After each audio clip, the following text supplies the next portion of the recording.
Alhamdulillah di minggu ketiga ini dalam kajian SAP yang ketiga kalinya kita masih diberi kesempatan untuk berkumpul bersama di ruang yang tercinta ini, dan dengan diberi kesempatan untuk mengisi di kedatangan tamu seorang praktisi takaful di Malaysia, yaitu Bang Delil Khairat.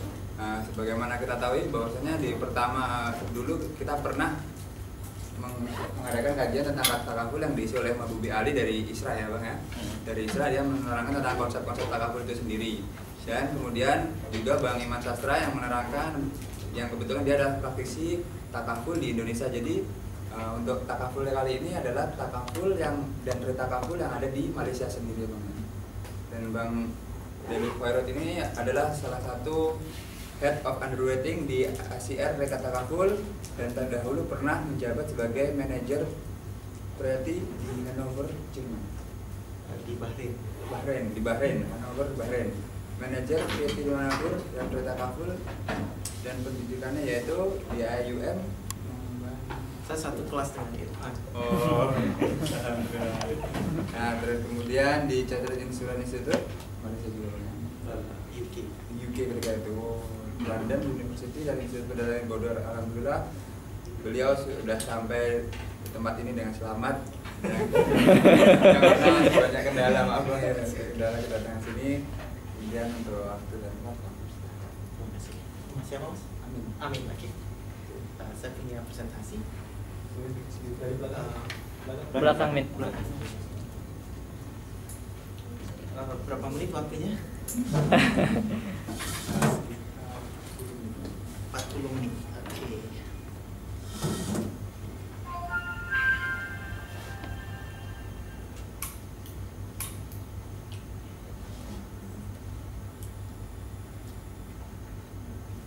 Oke, sambil menunggu. Assalamualaikum warahmatullahi wabarakatuh. Waalaikumsalam warahmatullahi Ini wabarakatuh. sebenarnya sesi kedua saya dengan ICFIN, karena tahun 2008 saya pernah kesini. Tapi nggak ingat ruangan mana, tapi Di bawah gitu. mungkin, tapi di building ini juga kalau nggak salah. Waktu itu kita juga discuss mengenai takaful. Oke.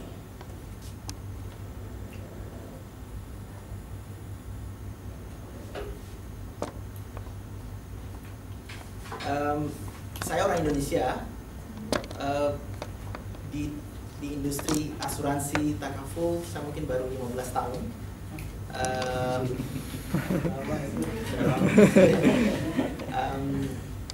Ya apa namanya, selepas selesai S1 waktu itu langsung masuk ke industri reasuransi sebenarnya. S1 saya di IPB, Institut Perasuransian Bogor.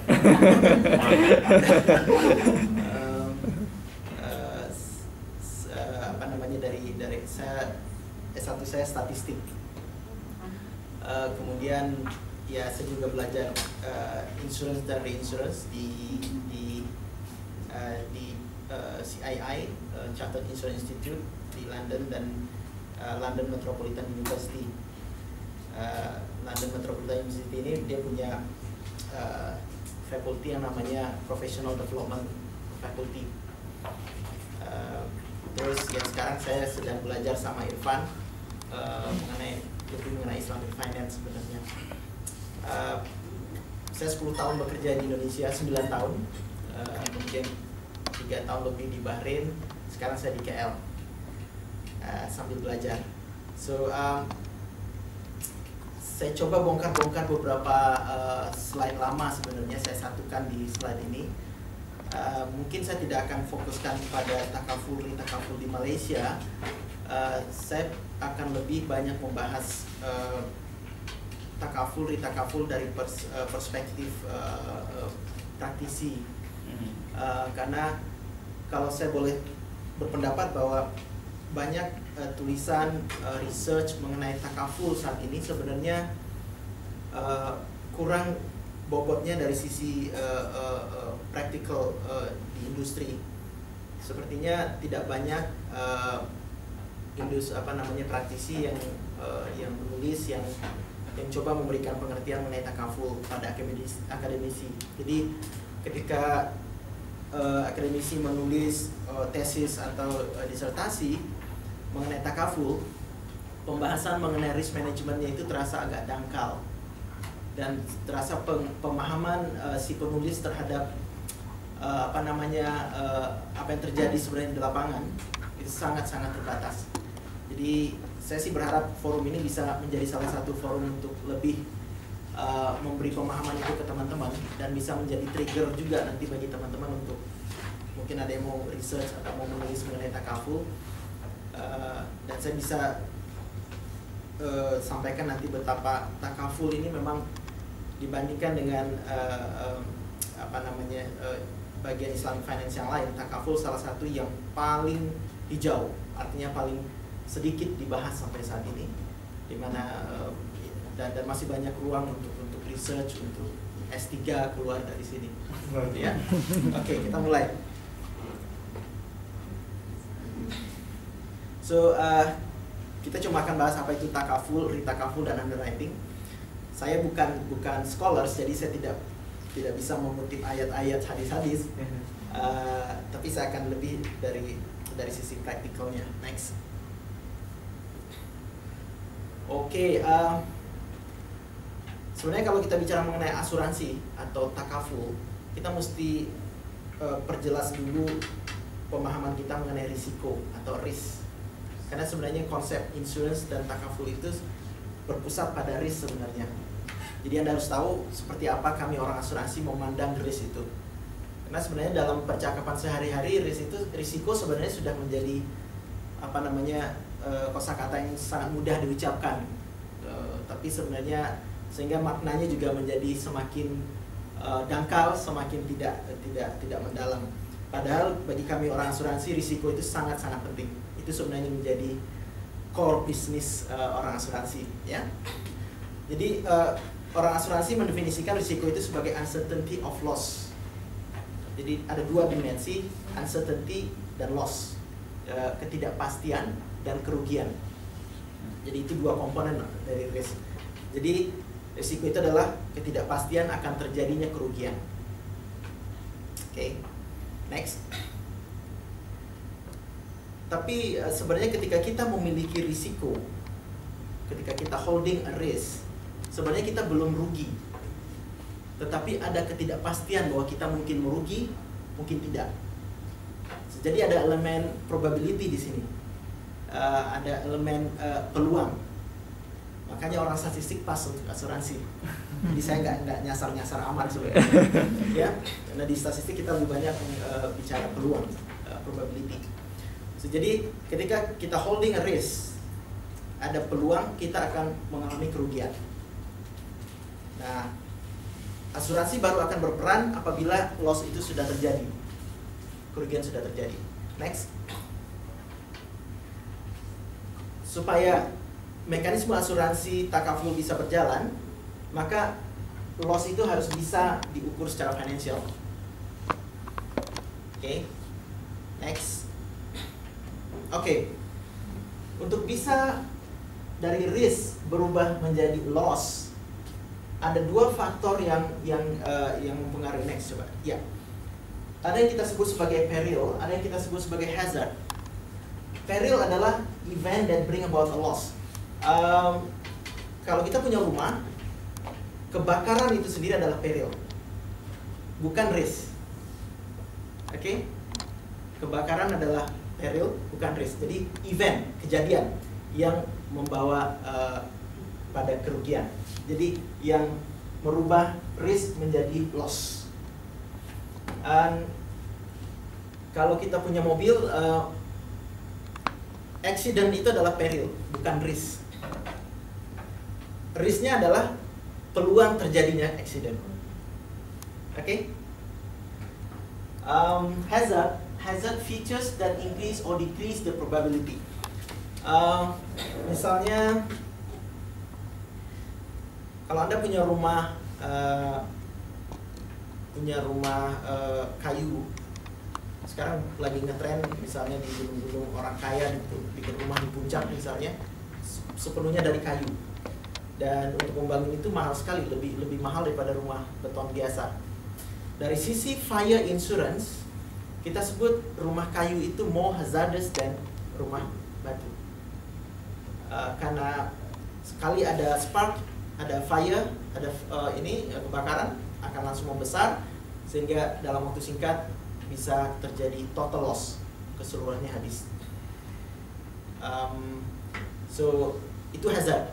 Jadi kalau kita bandingkan rumah kayu dan rumah beton, kita sebut bahwa rumah kayu itu memiliki bad hazard atau more hazardous than rumah beton dalam perspektif fire insurance. Oke. Mobil misalnya yang silakan. Anda yang masih berusia 19-20 masih single, lebih hazardous daripada saya yang lebih tua, punya family, punya family commitment. Karena mobil saya pasti mobil family wagon, bukan Ferrari seperti Anda. Saya kalau nyetir mungkin nggak akan sampai 100 km per jam, karena saya ingat saya masih punya anak di rumah. So dalam perspektif motor insurance, anak muda dengan yang bapaknya kaya, mobilnya bagus, bisa ngebut, itu mempunyai hazard yang lebih buruk daripada family man. Kurang lebih seperti itu. Itu konsep risk, loss, peril, dan hazard. Dan ketika peril, hazard ini sebenarnya yang akan menentukan nanti berapa contribution kalau kita sebut di takaful, atau premium kita sebut di conventional insurance yang harus Anda bayarkan. Jadi dalam hal mobil tadi, saya akan membayar lebih murah daripada sampai jadi Nasr ya. Daripada Nasr misalnya, karena dia jauh lebih muda dan mobilnya lebih bagus, bisa ngebut. Amin.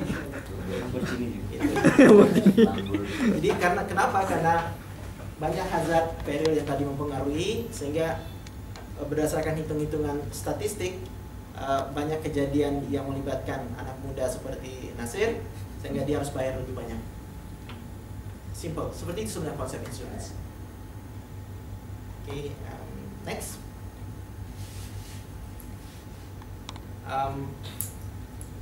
Jadi itu tadi risiko. Jadi risiko adalah tadi uncertainty of loss, peluang terjadinya kerugian. Tidak semua risiko itu bisa diasuransikan. Yang bisa diasuransikan adalah risiko yang kita sebut sebagai pure risk, risiko murni, tapi tidak speculative risk. Yang kita sebut sebagai risiko murni adalah risiko yang punya peluang, kemungkinan kejadiannya itu apa istilahnya, possible outcome itu ada dua, loss atau break even, rugi atau tidak terjadi sama sekali. Kebakaran tadi peluangnya cuma ada dua, kemungkinan kejadian cuma dua, ada accident, merugi, atau tidak terjadi apa-apa, break even. Oke. Kalau ada komponen gain, ada komponen profit di situ, maka itu menjadi speculative risk. Dan speculative risk should not be insured.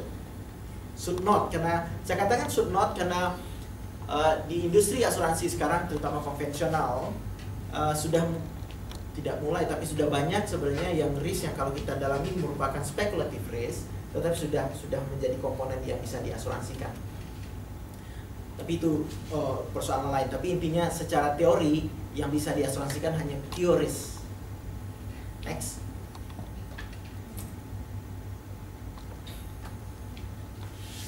Oke. Di sini saya cuma menggambarkan di mana sebenarnya posisi insurance dan takaful dalam keseluruhan konsep risk management.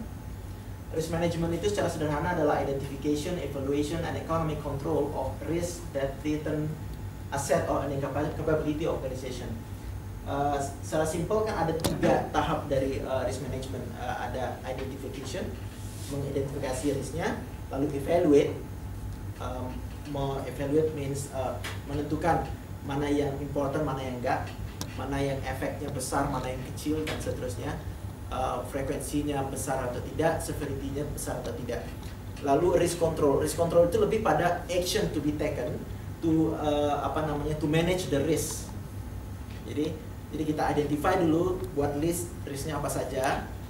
Dari list itu kita akan kita evaluate mana yang sebenarnya important. Yang nggak penting kita hilangkan, nggak perlu dibahas. Lalu dari yang hasil evaluasi kita itu kita bawa ke risk control. Kita tentukan tools atau teknik yang akan kita pakai untuk mengontrol risiko itu. Dan teknik itu bisa dibagi lagi menjadi physical and financial. Physical adalah elimination atau minimization. Eliminating risk misalnya, kalau Anda di Jakarta, saya dulu tinggal di Bekasi, ada dua pilihan, saya bisa nyetir sendiri atau saya naik kereta api dari Bekasi ke Jakarta.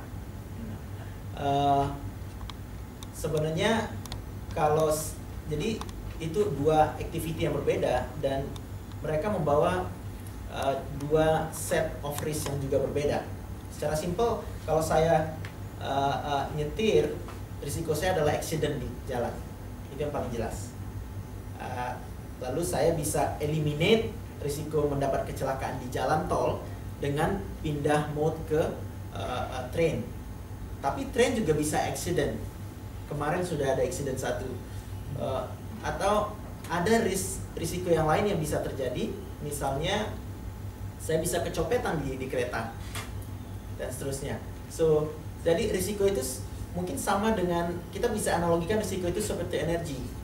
Dulu waktu sekolah kita punya hukum kekekalan energi, bahwa energi itu tidak bisa dihilangkan, tapi hanya bisa berubah bentuk dari satu bentuk ke bentuk yang lain. Risiko kurang lebih seperti itu, tidak bisa dihilangkan sama sekali. It's matter of option. Anda pilih yang mana actionnya, dan setiap action itu akan membawa risiko sendiri-sendiri. It's up to you untuk menentukan risiko mana yang Anda comfortable to run. Jadi itu aja masalahnya. Oke. Terus minimization, mengurangi dan seterusnya. Financial retention ini maksudnya ditahan sendiri, risikonya mungkin terlalu kecil, nggak usah diapa-apain. Kalau Anda punya warung, kemungkinan misalnya permen hilang diambil anak-anak misalnya, itu risiko kehilangan, kerugian secara financial, tetapi terlalu kecil untuk dia khawatirkan. Udah biarin aja, ya kan? Itu makanya ada retain saja, masukkan ke komponen cost Anda, atau ada istilahnya self insurance, tapi itu untuk company besar, captive juga untuk big group of business. Lalu disinilah ada insurance, dimana ketika Anda berpikir bahwa risiko itu terlalu besar untuk ditahan, maka Anda memilih untuk memindahkan kepada pihak lain. Disitulah insurance berada. Transfer that risk to other party. Dan ada elemen baru takaful. Sebenarnya dari perspektif si pemilik risiko, sebenarnya Anda tetap mentransfer risiko itu. Tetapi ketika lebih lanjut kita lihat bagaimana mekanisme takaful bekerja, sebenarnya yang dilakukan adalah Anda share risiko dengan sesama pemilik risiko sejenis. Tapi dari persepsi Anda, sebenarnya Anda transfer juga risiko itu ke dari Anda sendiri ke, katakanlah, a pool of risk yang di-manage oleh takaful operator. Itu sebenarnya. Next, sejauh ini ada komentar? Nanti aja. Nanti Q&A. Soalnya kalau semua diam, mungkin aja dulu ada juga kan sekali yang tidak sama sekali. Risiko itu. Kalau tidak mengerti sama sekali kan kasihan saya maksudnya. Lebih lanjut kita ke insurance. Seperti ini sebenarnya secara garis besar conventional insurance itu bekerja. Jadi kita punya individu company, individu yang masing-masing mempunyai risiko, holding risk, lalu mereka transfer risiko itu ke insurance company, dan sebenarnya insurance company juga akan mentransfer risiko itu lebih lanjut ke reinsurance company. Jadi sebenarnya mekanisme berbagi saling transfer itu terjadi sangat complicated, bahkan sampai ada istilah terjadi spiral.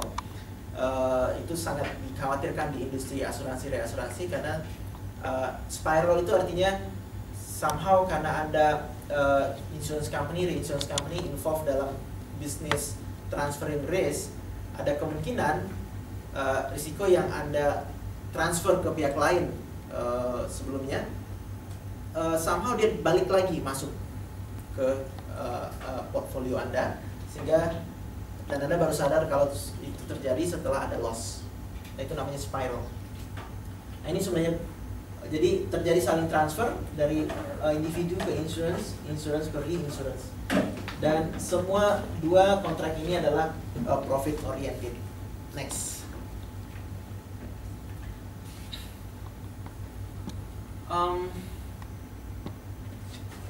Gimana cara meringkas yang ini ya?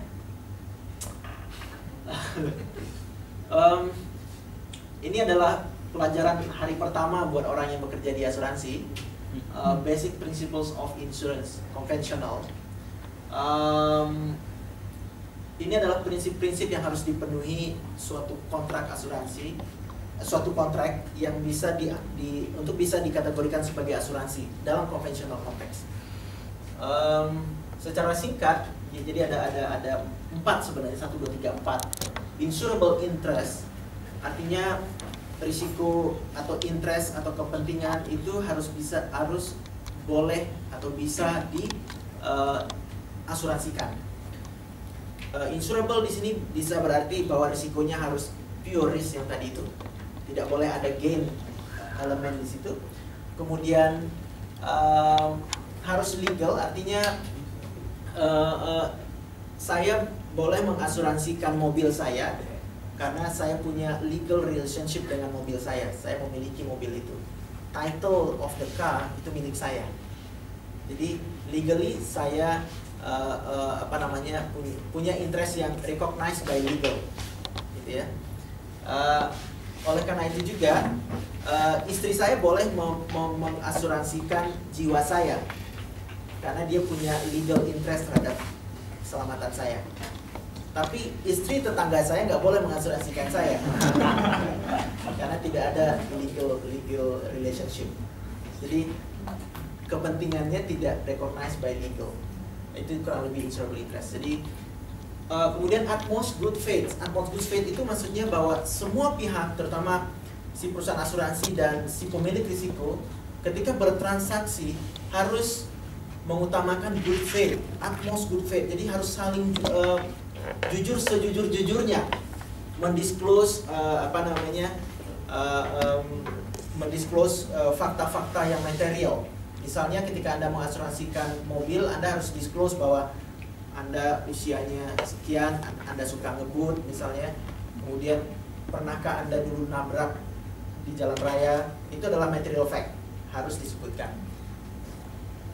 Kemudian indemnity. Indemnity ini prinsipnya adalah ganti rugi dari perusahaan asuransi itu apabila terjadi loss tidak boleh melebihi value dari loss itu. Dan kata lain, kalau terjadi loss, Anda sebagai pemilik risiko nggak boleh mendapat keuntungan dari ganti rugi. Jadi ganti rugi yang dibayarkan harus benar-benar sebesar loss. Proximate cost, bahwa penyebab terjadinya loss itu harus betul-betul di asuransi itu di polisnya akan dituliskan loss kerugian yang disebabkan oleh apa saja yang bisa di cover. Jadi penyebab loss itu haruslah merupakan proximate cost dari kejadian yang bisa di cover. Jadi misalnya kalau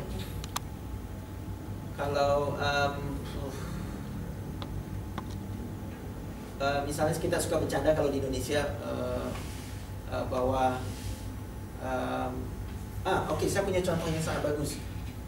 Tahun 2009 ada earthquake, gempa di Padang.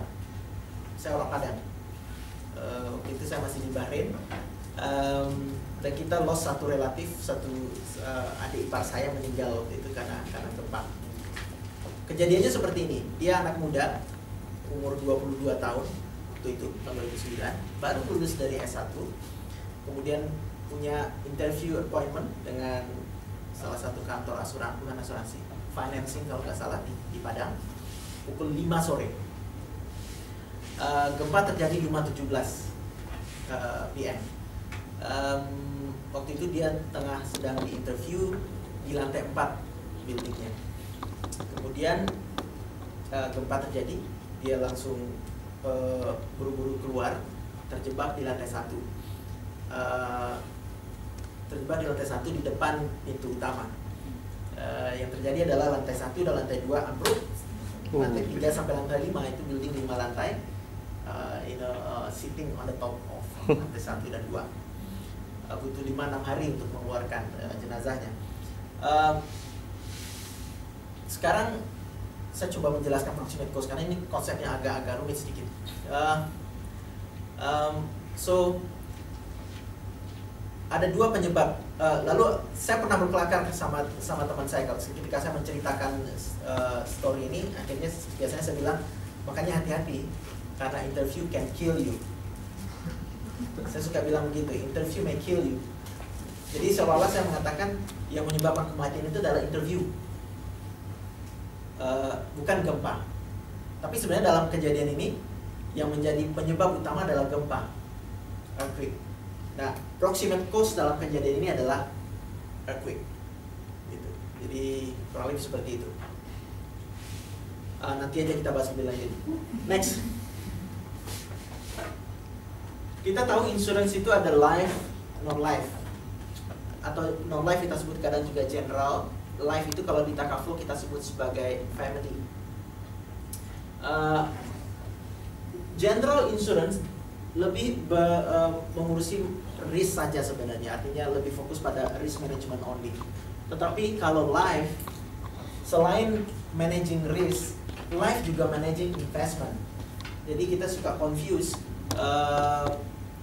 mengenai ketika sampai pada produk-produk asuransi jiwa, apalagi yang sifatnya long term, misalnya dikaitkan dengan asuransi pendidikan dan seterusnya, kita suka confuse antara risk dan investment.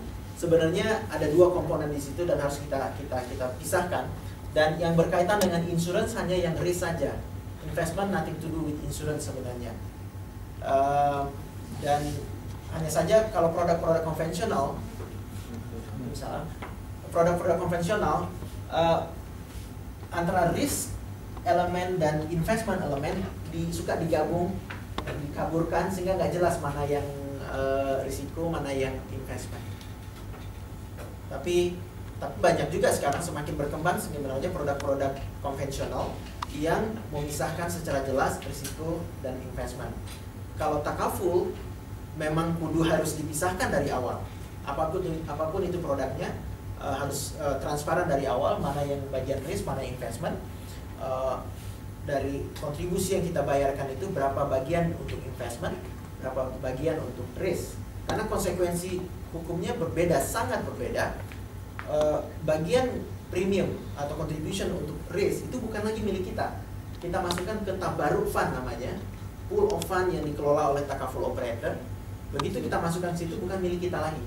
Itu adalah dana yang kita ikhlaskan, tabarruk donation untuk menghadapi any loss yang diderita oleh member partisipan. Tapi investment itu tetap milik kita. Hanya saja di manage, di handle oleh si perusahaan asuransi atau takaful operator. Jadi konsekuensinya beda sekali. Next. Ini hanya beberapa jenis, kita nggak usah discuss ini. Ini beberapa opinion tentang insurance. Opini-opini ini lebih banyak dikeluarkan di sekitar akhir tahun 70-an, awal 80-an, ketika Islamic finance terutama takaful mulai saja bergerak. Jadi ada yang berpendapat bahwa sepenuhnya insurance. Ini maksudnya conventional insurance ya. Bahwa conventional insurance itu boleh-boleh saja sah, absolutely lawful, tetap sepanjang di free dari riba. Artinya kalau Anda mengasuransikan ke perusahaan asuransi konvensional dengan kontrak konvensional, sepanjang perusahaan asuransi itu tidak menginvestasikan premium yang kita bayarkan itu ke ribawi investment instrumen, maka itu lawful. Ada juga yang mengaccept hanya general insurance saja tetapi tidak life assurance. Ada juga yang totally reject semua dua-duanya karena ada riba, maisir, and garar. Next. Ini sebanyak objection problem yang biasanya diungkapkan oleh ulama yang menyebabkan mereka berkeberatan dengan conventional insurance. Ada riba, ada garar, maisir, tidak konsisten dengan Syiah, dengan Al-Quran Sunnah, contrary to principle of tawakal, dan seterusnya, wasiat, dan seterusnya. Next. Oke. Tadi kita udah lihat bahwa risiko itu sebenarnya ditransfer dari the individual insured, individual pemilik risiko masuk perusahaan asuransi transfer lagi ke reasuransi. Nah sekarang kita lihat gimana sebenarnya insurance company itu mengelola risikonya, gimana flow-nya sebenarnya. Jadi ketika individual insured bayar premium ke insurance company, masuk ke insurance company account. Jadi account milik perusahaan asuransi itu, kemudian dana itu akan diinvestasikan, investasinya masuk lagi ke insurance company account. Dana yang terkumpul di sini digunakan untuk bayar klaim, ada yang namanya cadangan atau reserve, reinsurance cost maksudnya biaya untuk transfer risiko ke reinsurance, expensive, gaji karyawan masuk sini, plus investment yield. Kalau ada surplus, maka ini adalah milik perusahaan asuransi itu sendiri, sehingga dia bisa bagi dividen kepada shareholdersnya. Simple as that. Ya. Jadi satu-satunya flow dari insurance company ke insured adalah claim payment. Kalau ada claim, kalau tidak ada claim, tidak ada. Next. Ini masalah yang kita hadapi. Di investment sudah jelas ada riba karena diinvestnya di conventional instrument. Ada garar di sini dan ada maisir. Sebenarnya riba juga ada di sini. Dari konsep risk transfer ini ada yang ulama memandang riba bahwa kan kalau kita saling menukarkan money and money tapi tidak sama jumlahnya, maka kelebihan itu adalah riba apapun itu. Ini yang terjadi di sini. Premi yang dibayarkan pasti lebih kecil. Lalu kalau ada klaim biasanya lebih besar, jauh lebih besar daripada premi. Dari perspektif itu simple itu saja kelihatan ini ada potensi riba. Ada juga yang bilang ini bukan riba, tetapi secara simpel ini juga bisa dikategorikan sebagai riba. Garar, ketidakpastian, ya lebih karena bisa jadi dari kontraknya yang tidak terlalu jelas, ada informasi yang tidak jelas sehingga ada ketidakpastian di situ. Maisir, kita juga bisa lihat dari perspektif bahwa perusahaan asuransi konvensional itu sebenarnya sedang berjudi sepanjang hari, sepanjang tahun. Karena apa yang mereka lakukan adalah mereka mengharapkan adanya profit dari terjadi atau tidak terjadinya sesuatu. Sebenarnya orang asuransi konvensional itu adalah orang paling baik di dunia. Karena begitu Anda diasuransikan oleh perusahaannya, selanjutnya dia akan berdoa semoga tidak terjadi apa-apa. Itu orang baik sebenarnya. Tapi kita lihat bahwa dia menumpukan profit, keuntungannya, hidupnya pada terjadi atau tidak terjadi sesuatu. Jadi seperti berjudi, gitu ya. Sesuatu yang dia tidak tahu akan terjadi atau tidak. Next. Ini teori Anda bisa baca sendiri. Jadi function of insurance. Next.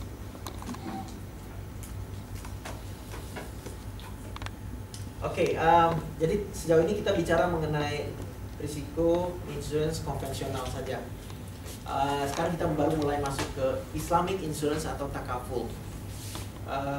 Ini definisi yang diberikan oleh AAOIV. AAOIV ini adalah Accounting and Auditing Organization of Islamic Financial Institution, based in Bahrain. Dia bilang bahwa Islamic insurance is system through which the participants donate part or all of their contribution, which are used to pay claims for damages suffered by some of the participants. Kemudian dia bilang juga bahwa the company's role is restricted to managing the insurance operation and investing the insurance contribution. Ini penting karena di sini membedakan sekali company's role, karena di asuransi konvensional company's role adalah penanggung risiko, insurer, penanggung. Tapi di takaful Islamic insurance konsepnya mereka bukan lagi penanggung, tapi sebagai manager atau operator saja. Oke. Next. Kok nggak ada judulnya? Ada kayaknya, tapi putih. Sharing judulnya. Ini adalah konsep asuransi takaful atau asuransi syariah sebenarnya, resharing. Jadi konsepnya seperti ini. Kalau tadi kan kita lihat yang di konvensional, semua orang ini mentransfer risikonya ke perusahaan asuransi. Kalau di sini enggak. Ini 5 orang yang ini, mereka katakanlah punya risiko yang sama, katakanlah punya mobil, lalu mereka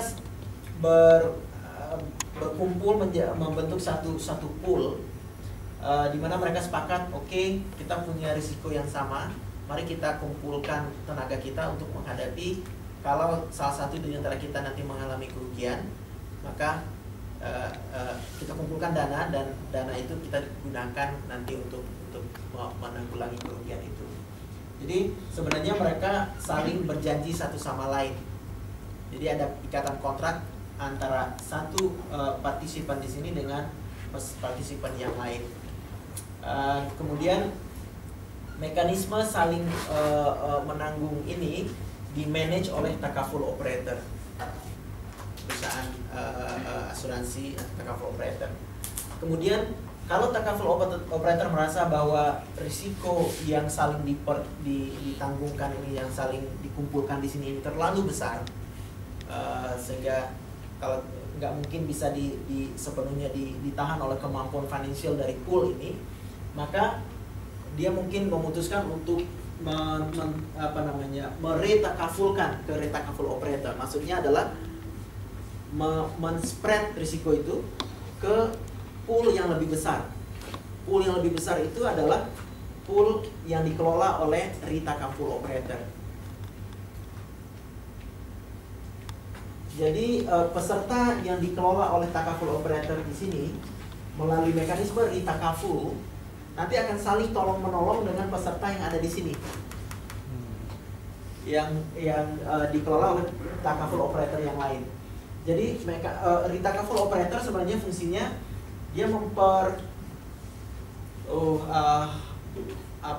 memperluas spektrum saling tolong menolongnya itu. Kalau tidak ada retakaful, tolong menolongnya cuma terbatas antara 5 orang ini saja. Tapi dengan bergabungnya mereka ke pool yang lebih besar, spektrum tolong menolongnya menjadi 10 orang sekarang. Secara teoritis seperti itu ininya, mekanismenya. Next. Baca sendiri. Next. Simplified. Oke. Ya ini juga sama saja penjelasannya, bahwa kita harus memisahkan secara tegas, ada takaful operator dan ada takaful fund. Ini 2 entity yang berbeda, sehingga nanti konsekuensinya ketika perusahaan takaful operator mengeluarkan financial reportnya, mereka harus secara clear memisahkan itu aset mana yang merupakan aset mereka sebagai company dan aset mana yang menjadi aset takaful fundnya atau tabaruk fundnya. Karena dan flow dananya jelas. Gitu. Dari partisipan masuk ke takaful fund, sebagian akan masuk ke takaful operator dalam bentuk wakalah fee kalau pakai akad wakalah. Dan tetap ada dividen ke shareholders. Dan klaim sepenuhnya dibayar dari sini, dari takaful fund. Jadi tidak ada klaim yang dibayar dari sini, nggak ada. Takaful operator nggak bertanggung jawab untuk bayar klaim. Next. Ya, ini lebih lanjut penjelasannya. Oke.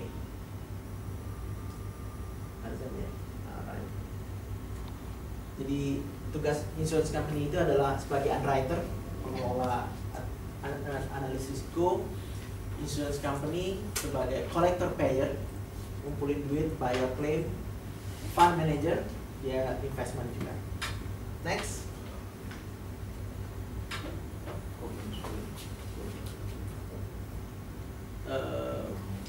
Ada kalanya risiko itu terlalu besar untuk ditahan oleh satu insurance company atau satu pool, sehingga si manajer takaful operator mungkin memutuskan risiko ini mesti dibagi dengan pool-pool yang lain. Kalau untuk pool itu yang terlibat itu adalah ABC, semua adalah takaful operator, atau di sini ABC-nya adalah semua direct insurer ABC, maka kita sebut mekanisme itu sebagai co-insurance kalau di konvensional, atau co-takaful kalau dalam takaful.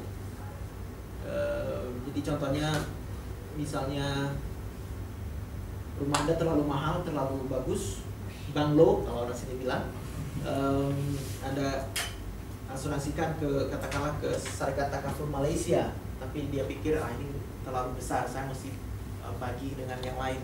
Mungkin dia akan ajak Etika Takaful juga ikut di situ.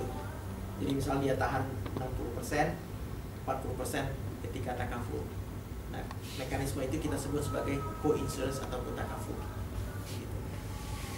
Kita istirahat dulu, udah azan, saya bisa minum. Okay.